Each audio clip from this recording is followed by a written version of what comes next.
అరే శ్రీనివాస్ గా మీ ఇంట్లో ఫస్ట్ చూసుకోరా, మీ అమ్మ నాన్నని చూడరా, మీ ఇల్లు చూడరా.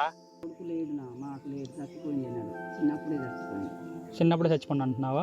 వస్తే వరుసని ఇంటినే చక్కగా కట్టుకోలేకపోయాడు, పేరెంట్స్నే చక్కగా పోషించలేకపోయినాడు, నిన్నెలా పోషిస్తాడే?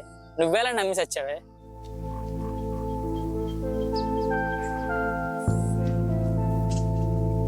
అఘోరి మాత చిచి అలియా శ్రీనివాస్ యాదవ్ వాళ్ళ ఊరు అయితే వచ్చేసినాం. వాళ్ళ ఊరు కృష్ణపల్లి, మండలం వచ్చి నెన్నెల్, డిస్టిక్ వచ్చి మంచిర్యాల. వాడు పుట్టింది పెరిగింది ఇదే ఊర్లో. నేను ఆంట చేసుకున్నా, తిన్నా, నేను నీళ్లు రింపుకున్నా, పనికి పోతా అన్న, నా పని అంత బుయ్యారం అంటే ఇప్పుడు అడవిలో నడిచి వెళ్ళాలి. ఈ అడవిలో నుంచి వచ్చినండి, ఇప్పుడు నాకు దారి తెలియక తప్పి వచ్చిన దారి. అట్లా ఎందుకు వచ్చింది? నాకు దారి తెలియదు కదా, నేను అడుక్కొని వచ్చినాను అక్కడ నుంచి మీతో మాట్లాడదామని. అడవిలో దారి తప్పిపోతే అరగంట అయిపోతే ఎవరో ఒక అన్న వేరే అన్న ఇటు నుంచి దారి ఉందా మళ్ళీ?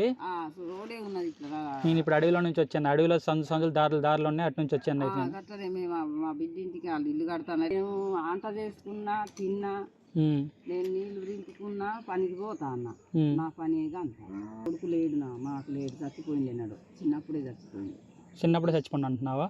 మొన్న ఎవరి దగ్గర చెప్పావు నా కొడుకు తప్పు కాదు, మంచోడు, అఘోరి అయ్యాడు, దేవుడి దగ్గర అంకితం, ఇప్పుడు చచ్చిపోండి అంటున్నావు.